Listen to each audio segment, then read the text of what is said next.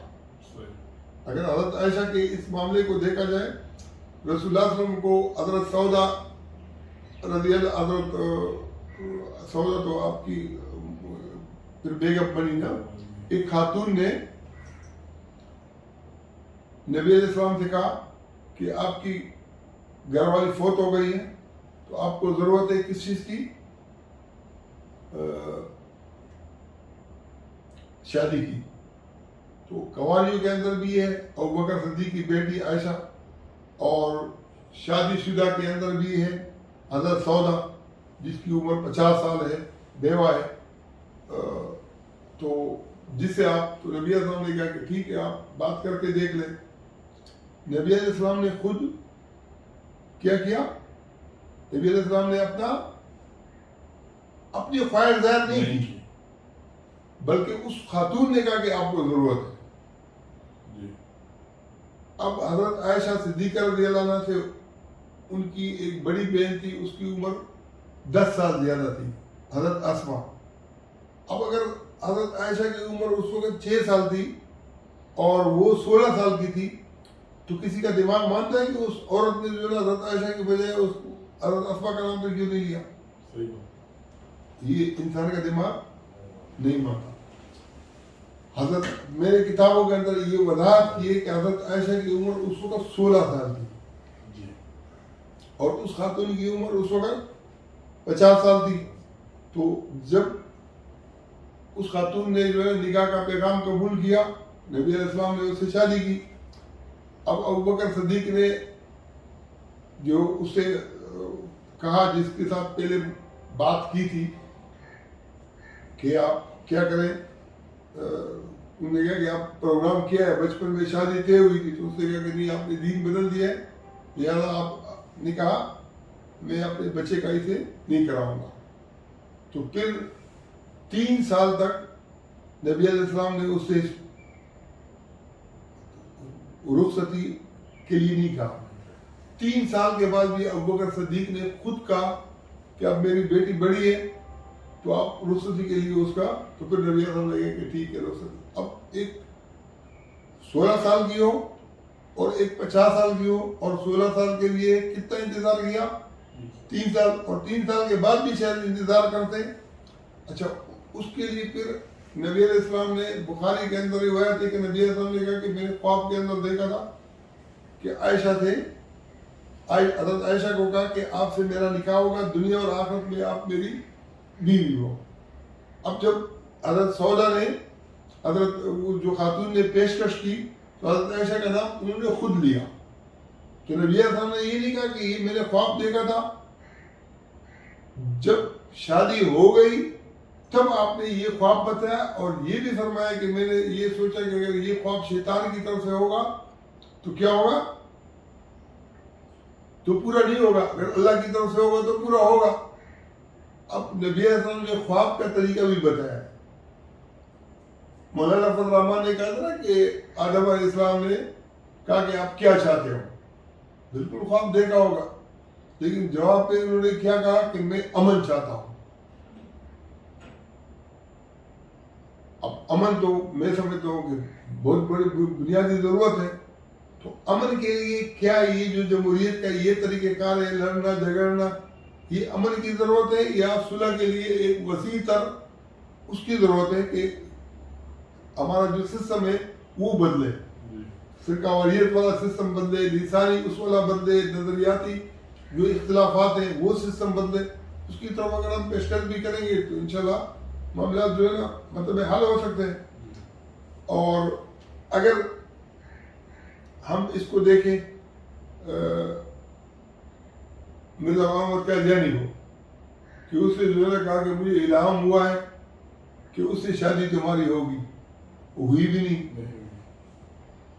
اگر یہ رسول اللہ صلی اللہ علیہ وسلم کی اس بات کو سمجھتا تو پھر تو اگر یہ متبع سنت ہوتا تو اس الہام کو بھی نہیں بتاتا. ہو گئی تو ہو گئی, نہیں ہے تو شیطانی ہوگا. اب وہ خود کو رسول اللہ صلی اللہ علیہ وسلم سے بڑا تو نہیں سمجھتا, تو ایسے دلی نبوت کا دعویٰ دار ہے یا مہدی کا دعویٰ ہے, جس مصیبت کی بھی بات کرتا ہے, تو ان کی پریکٹیکل چیزوں سے جو ہے نا یہ چیزیں غلط ثابت ہو رہی ہیں. ہاں, مولوی کی ذہنیت کیا ہے, نبی علیہ السلام کے سامنے ایک آدمی نے کہا کہ میں تمہارے اپنی عرب کی خوبصورت ترین لڑکی سے تمہاری شادی کراؤں. نبی علیہ السلام نے کہا ٹھیک ہے. حق میں طے ہوا, رخصتی سے پہلے ازواج مطہرات نے اس کا میک اپ کیا. جب وہاں بھیجا تو ان کو کہا کہ آپ نبی علیہ السلام کو ان کو معلوم تھا کہ نبی علیہ السلام سوال کرتے ہیں, تاکہ یہ نہیں معلوم ہو کہ جبر کے ذریعے سے تو کوئی نہیں آئی ہے, کسی نے مجبور تو نہیں کیا. تو انہوں نے کہا کہ آپ کو وہ کہیں گے کہ آپ مجھے خود کو ہبہ کر دو, تو پھر آپ اس سے کہو کہ میں اللہ کی پناہ مانگتی ہوں. تو وہ جو سمجھایا ہوا تھا وہ بیچاری تو نہیں تھی, تو وہ جب اس نے وہ والا کردار ادا کیا کہ میں تم سے پناہ مانگتا ہوں, تو نبی علیہ السلام نے کہ جس کی پناہ مانگی جاتی ہے اس کی پناہ مانگی, اور ذہن میں یہ سوچا کہ یہ اس کو شاید مجبور کیا گیا ہے, نبی علیہ السلام نے اس کو بھیج دیا. بعد میں یہ بھی آتا ہے کہ باقاعدہ اس نے کہا ان کے گھر والے کہ تو بڑی کم بخت تھی کہ وہاں سے جو ہے نا اس طریقے سے, اور نبی علیہ السلام نے کہا کہ انہوں نے سوکنان کے چکر کے اندر یہاں سے اس کو جیسے نکلوایا. اس کا نام ابنۃ الجون تھا. اب علماء نے اس کے اوپر کیا لکھا ہے, ابن حجر نے, کہ سوال پیدا ہوتا ہے کہ جب نکاح نہیں ہوا تھا تو نبی علیہ السلام نے تو ہبہ کے کیسے بولا, اس کے قریب اپنے پاس بٹھایا کیسے. تو نے کہا کہ نبی علیہ السلام کا خالی طلب کرنا جو ہے نا اس بات کے لیے کافی ہے کہ آپ کو بس نکاح کی ضرورت ہی نہیں ہے, چاہے وہ خود راضی ہو یا اس کا ولی راضی نہ ہو, وہ بھی راضی نہ ہو تو لگی. اب جو یہ ذہنیت والا ہوگا اسے قادیانی پیدا ہوگا, اور قادیانی جب پیدا ہوگا تو قادیانی سے لوگ نفرت کریں گے یا اسے محبت کریں گے.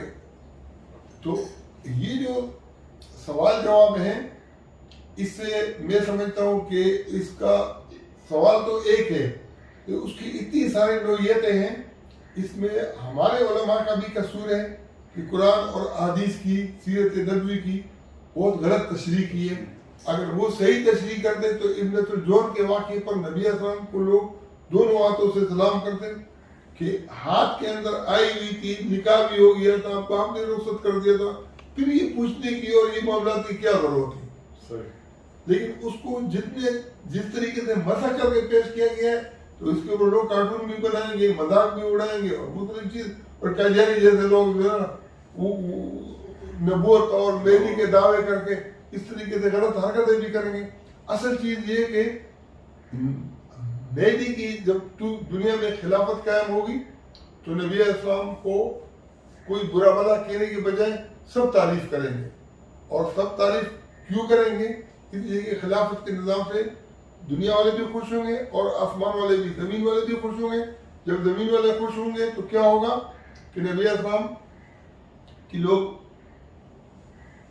تعریف کریں گے، اور وہ جو قرآن میں اللہ نے کہا ہے کہ آسا ایباسا کا مقام محمودہ، تو یہ جو مقام محمود ہے یہ جو نا پریکٹیکل اس دنیا کے اندر خلافت کے نظام کے ذریعے سے آ جائے گا، تو کسی مسلمان کے اس کو جذبات کو ٹیس پھر اس طریقے سے نہیں پہنچے گی، کیونکہ وہ خود نبی اسلام کی مسلمانوں سے بڑھ کر تعریف کریں گے۔ تو اتحاد کے لیے میں یہ سمجھتا ہوں کہ یہ چیزیں محرکات ہیں، بیعت کو روکنا، قادیانیوں کے ساتھ کیا رویہ رکھنا ہے، کس طرح سے ان کو سمجھانا ہے، انسانیت کے اندر جو ہے کیا کرنا ہے، سیاسی نظریات کو کیسے جو ہے متحد کرنا ہے، جمہوریت کے لیے کیا کرنا ہے، یہ سب چیزیں جو ہے میں سمجھتا ہوں کہ جس دن جو ہے ٹی وی کے اوپر کوئی اس طرح کا لیکچر آ جائے گا تو ایک رات کے اندر لوگ بدلیں گے، ووٹ بھی صحیح جگہ پر دیں گے، لسانیت کی بنیاد پر نہیں دیں گے، نظریات کی اخلاقی اور کردار کی بنیاد پر دیں گے، اپنے میں سے کسی کو منتخب کریں گے۔ وہ جو چند پارٹیوں کی حکومت ہے نا، فضل الرحمان ہے، زرداری ہے، نواز شریف ہے، جن کے ذہنوں کے اندر، سوچ کے اندر یہ ہے کہ عمران خان جو ہے اس کا تو آگے پیچھے کچھ ہے نہیں، ہم نے اپنی خاندانی اجارہ داری ہمیشہ کے لیے قائم رکھنی ہے، تو یہ شیطانی سوچ ہے جو حل ادلکم علی شجرۃ الخلد وملک لا یبلا، میں ایسے جو ہے نا ایسے درخت کی نشاندہی نہیں کرتا جو ہمیشہ کے لیے ہو، اور ایسا اقتدار جو کبھی ختم نہ ہونے والا ہو۔ تو یہ جو ہے یہ جس شجر ممنوع سے آدم کو شیطان نے جس بنیاد پر گلایا تھا، یہ اس جال کے اندر پھنسے ہوئے ہیں، ورنہ اپنے خاندان کے علاوہ یہ دوسرے جو باصلاحیت لوگ ہیں وہ کیوں ان سے بھاگتے؟ آج یہ جو وہ کیا ہے کوسا جو ہے نا، کوئی درغاتی خان کا جو ہے نا وہ ہے وکیل ہے مشہور جو ہے نا پیپلز پارٹی، وہ آج کہتا ہے کہ میں نظریاتی ہوں، میں جو ہے نا وہ ذوالفقار والا جو ہے نا تلوار والا جو ہے نا پیپلز پارٹی والا ہوں۔ یہ جو ہے نا یہ ابھی یہ لوگ بدل گئے ہیں، اس طریقے سے مسلم لیگ نون کے اندر نظریاتی لوگ بدل رہے ہیں، پیپلز پارٹی کے اندر وہ جو مصطفیٰ نواز کوکر ہے، بڑا اچھا بولتا ہے، اچھا انسان ہے، وہ ناراض ہے، اس کو نکال دیے۔